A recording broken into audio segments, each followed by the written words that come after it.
welcome back to 4-Wheel Build. Check out this brand new dashboard. It's been nicely restored.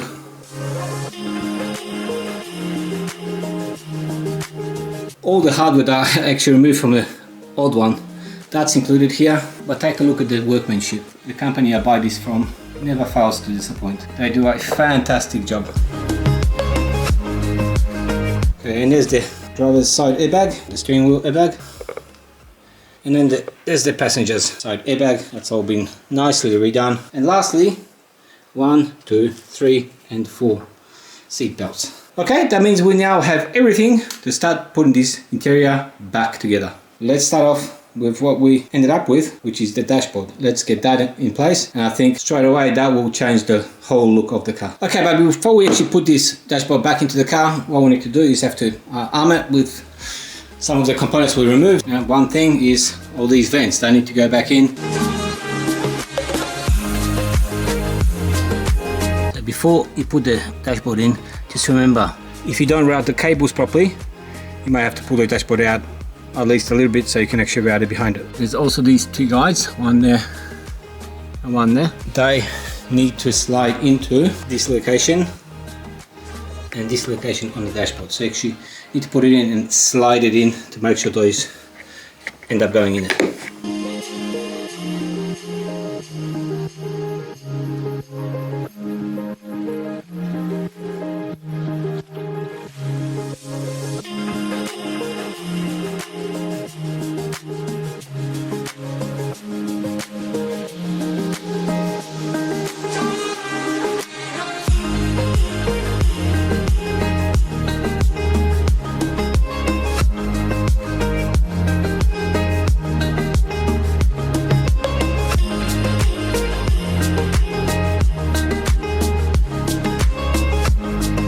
Alright guys, so we're moving right along with this dash.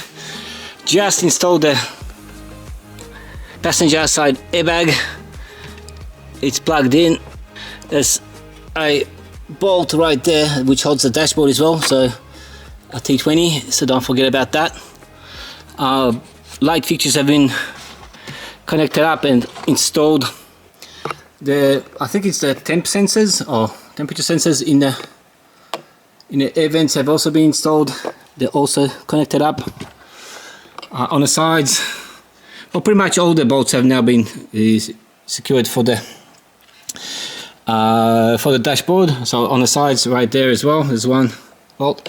There's a bolt right there which I haven't secured as yet, but I think that also holds the glove box, so we'll see when we get to that.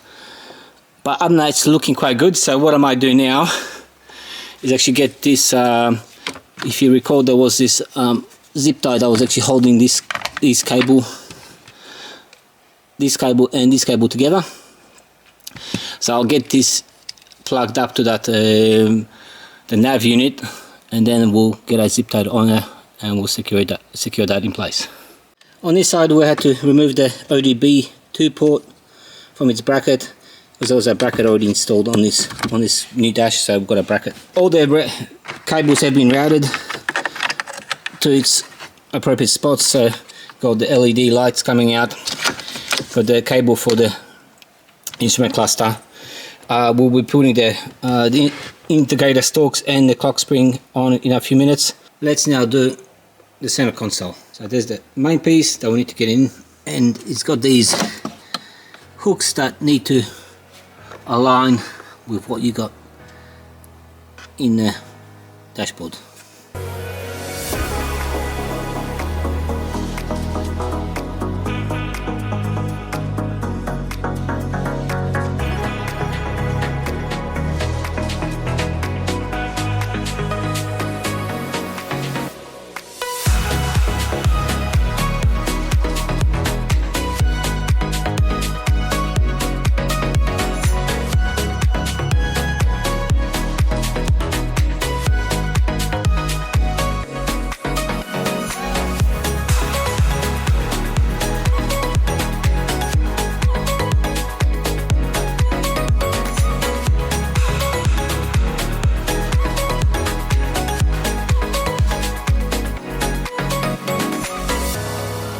As you can see, our interior is coming right along. It's looking awesome.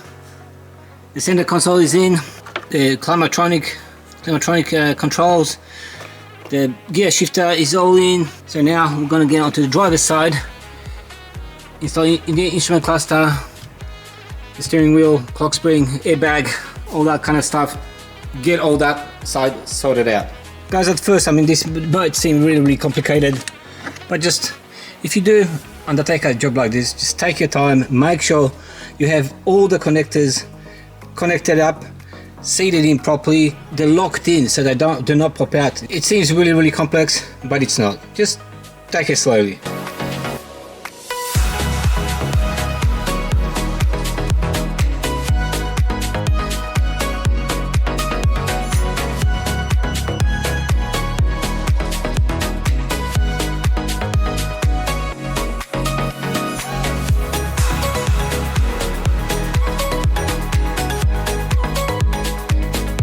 Alright, so the driver's side is going really well.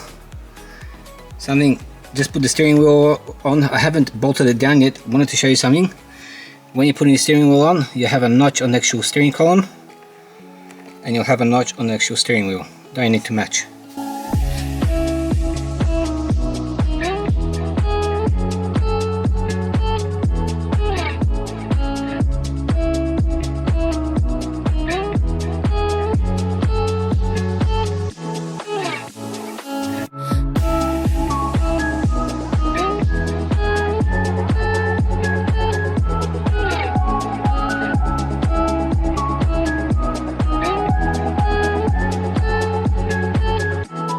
Got an instrument cluster in, got a steering wheel back on, the steering wheel airbags on, not blowing this time. A sat nav screen is in, that awesome triangular trim is back, everything's connected up, a center console, all the gimmicks are there. So the only thing that it's remaining to do now is to install the glove box and all the components there, and the passenger side A-pillar. It is starting to look like a car again. We're nearly there, so let's keep on going and get this completed up.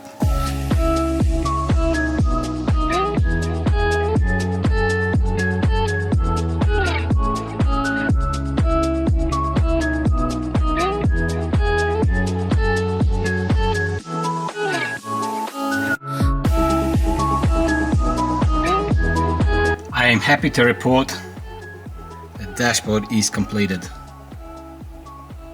Look how good that looks, and there's no sign of the airbag ever exploding. Everything is working as expected. It is looking fantastic, and check out that steering wheel airbag. Oh, it is looking magnificent. Let me know what you guys think of the work that has been done. The panels on the sides still need to come on, but that's because the SRS airbag module is still getting reset. Once that's done, we'll get that installed and we'll close those up. So the next thing that needs to be done is these airbags, sorry, not the airbags, the seat belts.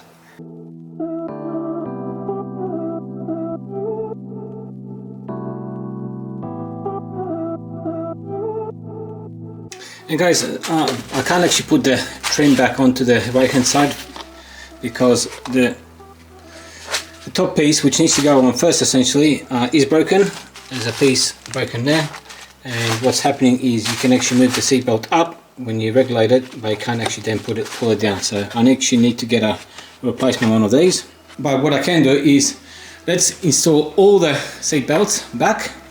So we can install the front and the rear seat belts, and maybe we can start putting at least the rear trim back.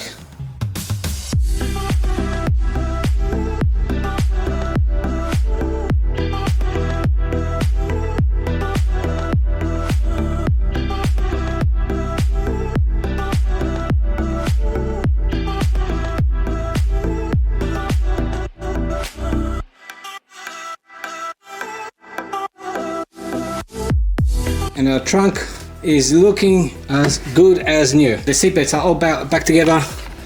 They're working as expected.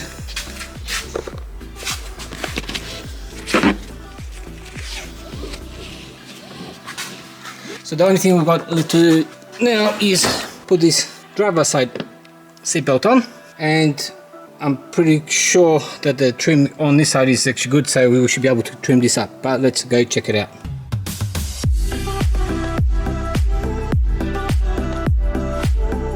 I think I might have mentioned this to you in the last episode. When we got the T-Cross back from the body shop, one thing I noticed when I drove into the workshop is that it was a leaking coolant. So today I'm gonna get this lifted up and have a look as to what's going on underneath. In addition, we've got the SRS module back. It's been reset, so we can get that installed and finishing up the dashboard. And I've had some really good news from the paint shop that we can take the car in a fortnight or 2 weeks and get that bumper bar and the reminder sprayed in. Now, to help me with actually finding the coolant leak, I've got this coolant pressure tester. What this set can also do is help you to vacuum fill your cooling system. So essentially pump out air at the same time as you're putting coolant in to ensure that you don't have any air in your cooling system. They're relatively cheap. I mean, this is a fairly cheap brand, but hopefully it will stand up and do its thing. I've got the end cap already installed. Now it's just a matter of getting the pump, getting that put on, pumping the air up, and checking where that coolant is leaking from.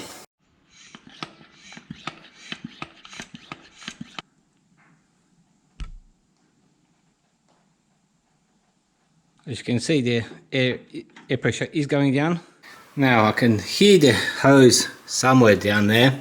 So what I'm thinking the best approach might be for the moment is take out this air box. That way we'll have more room from the side to take a look.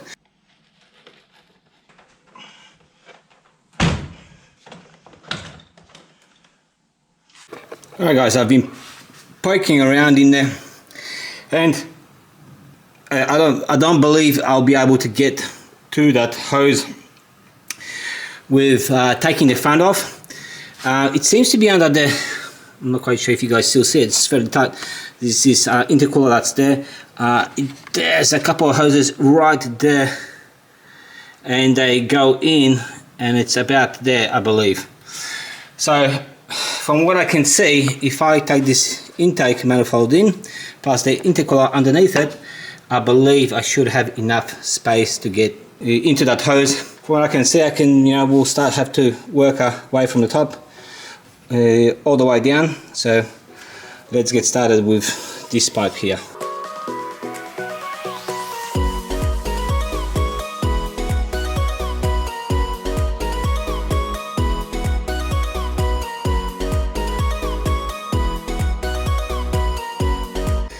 Alright guys, I believe I found what the issue is, and it still might be hard to see it, but it's the hose that goes from, actually it's this hose right here.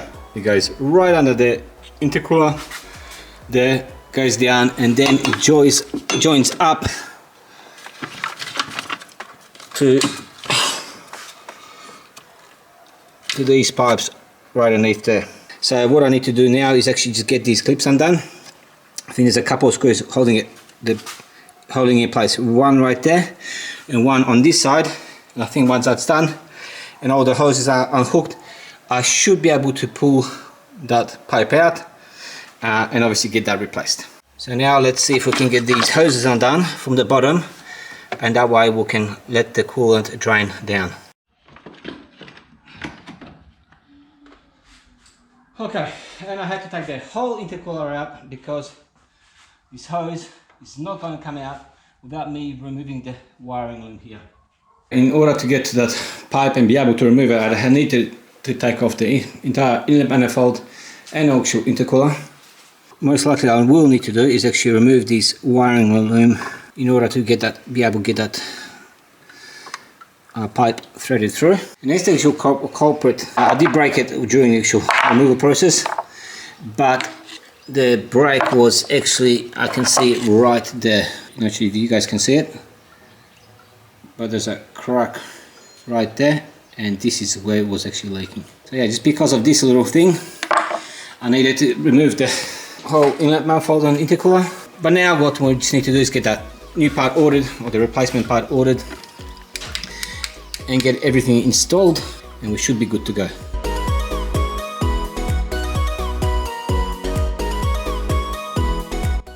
Alright guys, now we've got that leaking hose out. The SRS airbag module, this is it. It's been reset, so now it's good to go back into the car.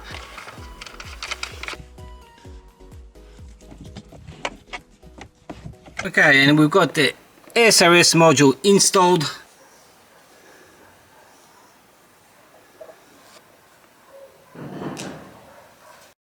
And it is a couple of days later, guys, and look what I've got.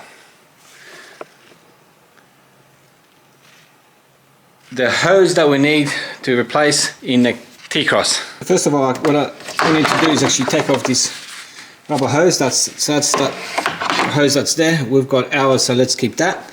Now the only other thing is what I'll have to do is actually get this pipe routed through or snake through these cables here.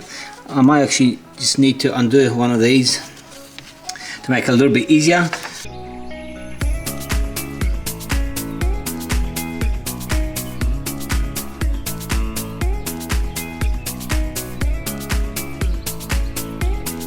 Alright guys, we've got the intercooler on and the inlet manifold. Bit of a pain in the butt getting that hose back on.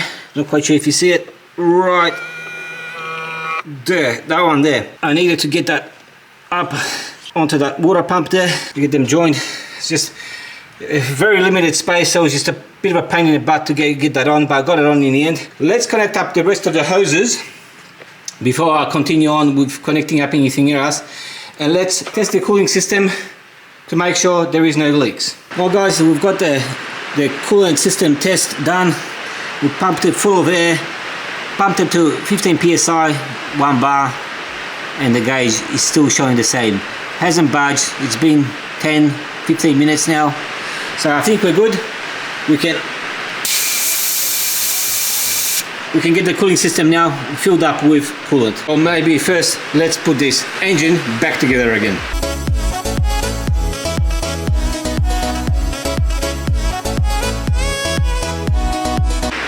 And guys, I'm sorry about the noise. It's raining cats and dogs outside, so it is about a tin can roof, as I say, so it is quite loud here. Anyway, we've got this sucker put back together again. All the hoses, all the clips are back on.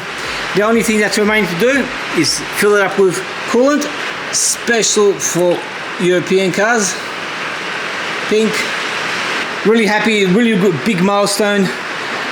So let's go and now start this sucker up. Before I do start up the car, let's just open up the garage door to make sure we've got fresh air coming in.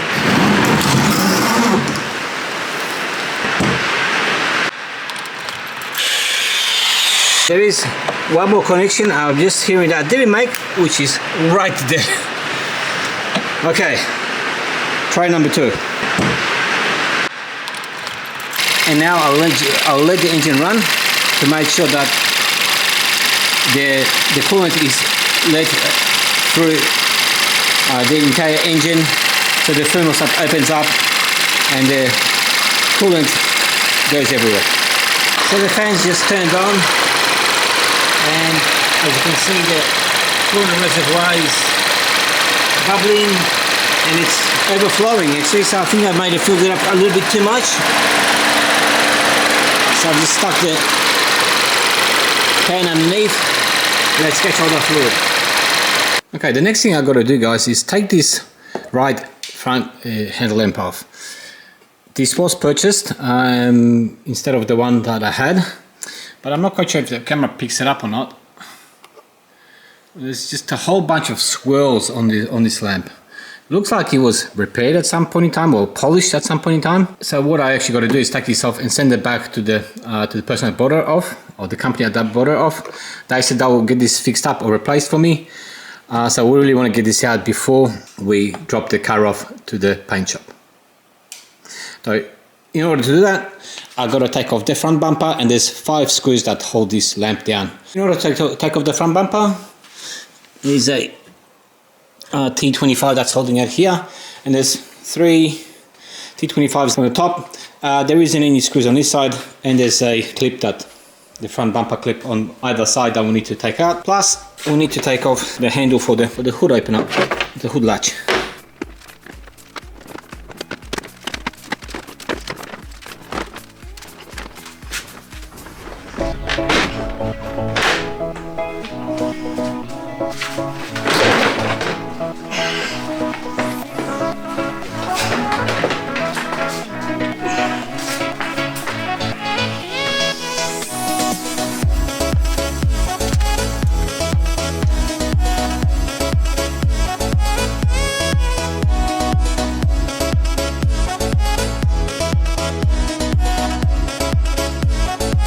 Okay, we've got the headlamp taken off, so I've got to pack it up and ship it off. And we're back at the 4 Wheel Builds workshop. And now today, let's get onto that interior and get that finished off. So let's get started. First of all, there's that sliding mechanism that was broken. Got that replaced, got to install that. And got the new trim for that. On our old piece, this little guy was broken, and I think that assists in actually pushing the whole sliding mechanism up and down.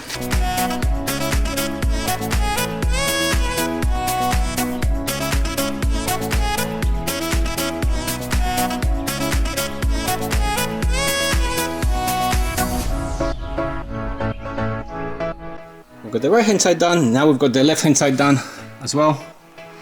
Also looking nice. All nicely fitted, no gaps, nothing's loose, which is what you want to see.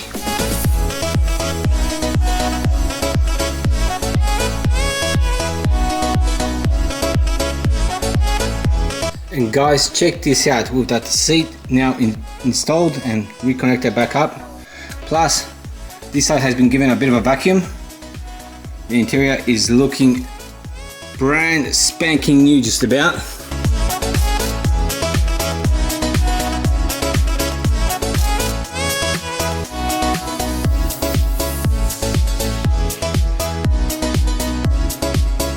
Okay, one of the next things that needs to be done is this fluid reservoir bottle.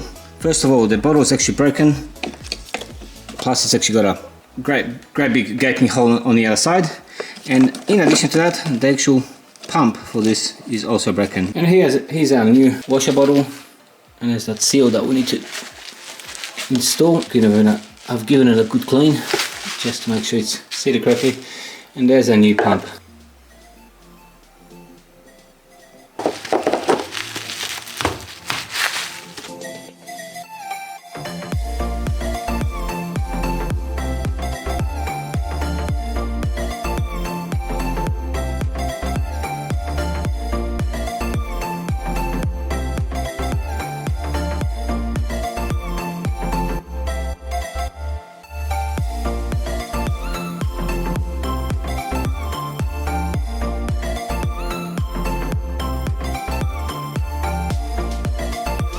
Okay guys, and we've got that fluid windscreen washer reservoir installed, pumps connected, everything's looking fantastic.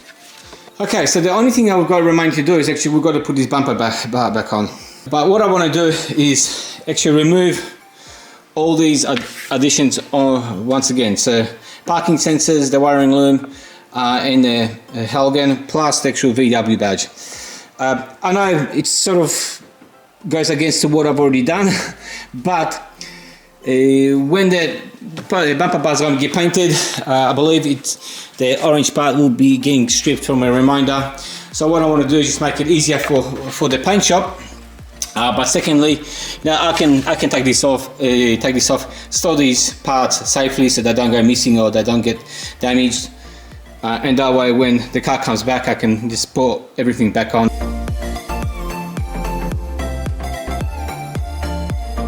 Hey guys, and it is a couple of days later and we've got the lamp back, plus we've got the other parts that we need to put our 221 VW T-Cross back together and take it to the paint shop. So what I need to do is actually get this bumper bar refitted, the headlamp. And then we'll put the plates on. We've got the plates as well. I will put the plates on and we'll go down to the mechanic and drop the car off. So what I actually want to do is take this down to a mechanic that's going to reset the power steering for me, because that's not working at the moment. It's got some crash data in it which needs to be reset in order for it to start working.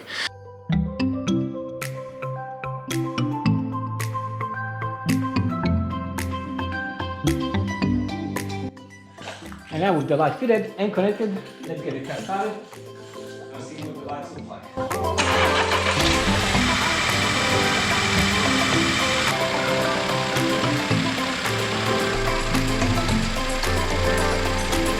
Well, looks like all the lights are working and they're working well. Okay, so now let's get the front bumper on.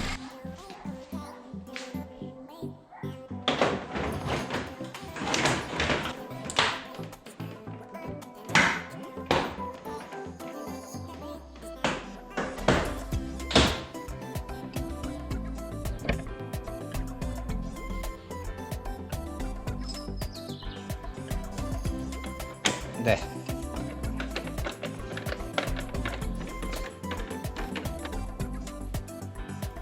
We've got everything back on, the lights are working and they're working perfectly. Like I said, this light was a little bit scuffed up and scratched up. It came back and it is looking magnificent. On that note, we'll end today's episode. I hope you enjoyed the content. If you did, please consider leaving me a like. Consider leaving a comment. Really enjoy reading your comments. And lastly, consider subscribing. It's going to help me and the channel out enormously. I'll see you guys in the next episode. Peace.